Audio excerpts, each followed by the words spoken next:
औज़ुबिल्लाहि मिनश्शैतानिर्रजीम बिस्मिल्लाहिर्रहमानिर्रहीम अस्सलामु अलैकुम वरहमतुल्लाहि वबरकातुहू। सूरह शूरा है मेरे सामने और सूरह शूरा की आयत नंबर 119 है, पारा नंबर 19 है और रुकू नंबर 10 चल रहा है। सूरह शूरा में मुख्तलिफ पैगम्बरों के वाक़यात और उनकी अक़वाम की बुरी खसलत यानी तकज़ीब पैगम्बर उन पर सज़ा ज़िक्र हुई। मूसा अलैहिस्सलाम का ज़िक्र हुआ और फ़िरौन का, और फिर फ़िरौन और मूसा अलैहिस्सलाम का मुकाबला, और फिर मूसा अलैहिस्सलाम पर फ़िरौनियों का ईमान लाना, और फिर मूसा अलैहिस्सलाम को अपनी मानने वालों को लेके हिजरत का हुक्म और फ़िरौनियों का गर्क हो जाना ज़िक्र हुआ। और फिर आगे इब्राहीम अलैहिस्सलाम का किस्सा ज़िक्र हुआ और इब्राहीम अलैहिस्सलाम का भी दीन हक़ के लिए अपने बाप को तबलीग करना और बाप का धमकी देना, इब्राहीम अलैहिस्सलाम का एरिया छोड़ना मुख्तसरन ज़िक्र हुआ। आगे तफसीलन नूह अलैहिस्सलाम का ज़िक्र हुआ। सहम हालात नूह अलैहिस्सलाम ने अपनी कौम को दावत दी, तर्क शिरक की तरफ बुलाया, तौहीद बारी ताला की दावत दी। कौम ने नहीं माना और जब नहीं माना तो फिर ज़ाहिर नूह अलैहिस्सलाम की और उनके मुज़ाकरात, और फिर नूह अलैहिस्सलाम को धमकियाँ और कौम ने संसार करने की धमकी दे दी। नूह अलैहिस्सलाम अल्लाह तबारक व तआला से दुआ कर रहे हैं कि या अल्लाह मेरी कौम मुझे जुटला चुकी है और तो मुझे मेरे और इनके दरमियान फ़ैसला फरमा और मुझे और मेरे मानने वालों को इनसे नजात दे दे। ये कहा, यहाँ तक कल बात पहुँची। अब देखते हैं कि अल्लाह तबारक व तआला इब्राहीम नूह अलैहिस्सलाम को नजात देते हैं या नहीं, या देते हैं तो किन अल्फाज के साथ, कैसे। आयत नंबर 119 में दे दी निजात। अल्लाह तबारक व तआला ने फरमाया अनजैना हमने नूह अलैहिस्सलाम को उस कौम से नजात दे दी। अब कैसे नजात दे दी ये डिटेल आगे इंशाल्लाह आएगी। बहरहाल जहाँ ज़िक्र हुआ कि नजात दे दी, और किसी भी मानने वाले को अल्लाह तबारक व तआला ने दुश्मनों के हवाले नहीं किया।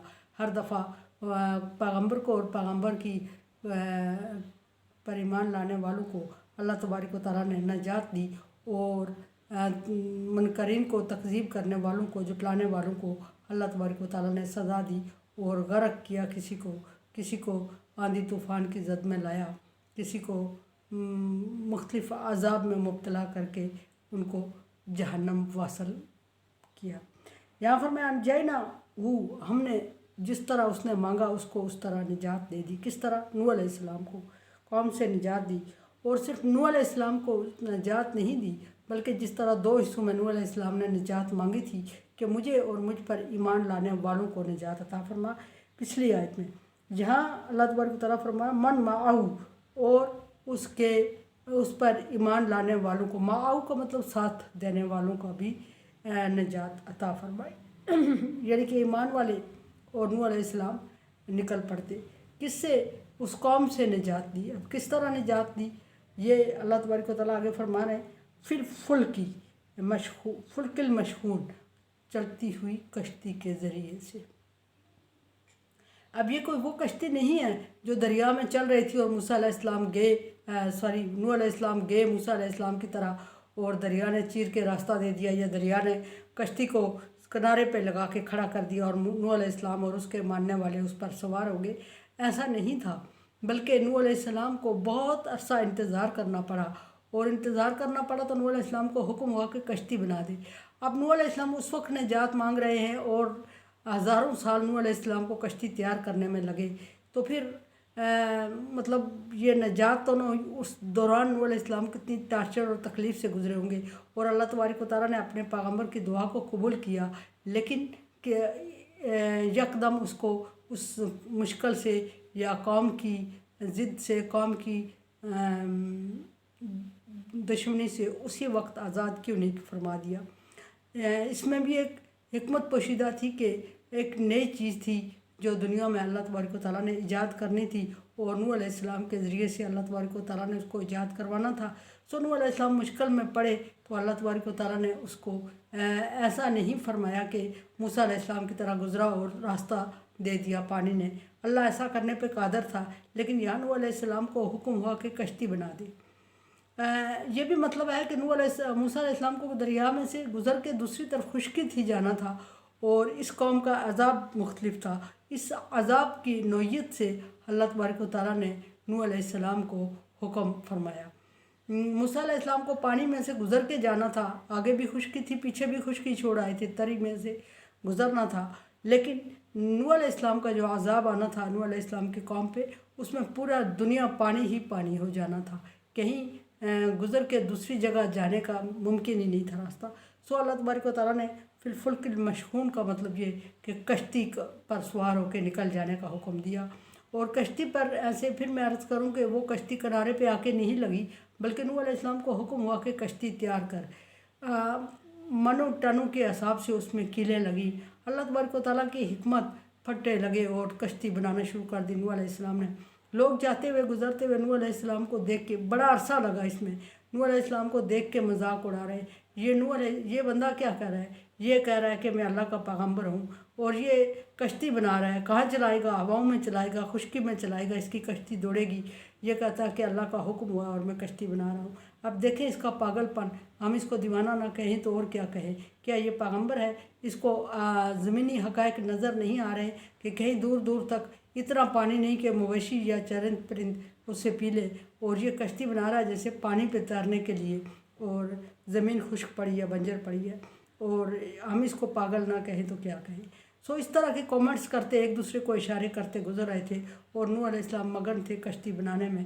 اور جب عذاب کا وقت آتا ہے تو نوح علیہ السلام کی کشتی بھی اس وقت تیار ہو جاتی ہے، یا نوح علیہ السلام کی کشتی جب تیار ہوتی ہے عذاب کا وقت بھی وہی ہوتا ہے۔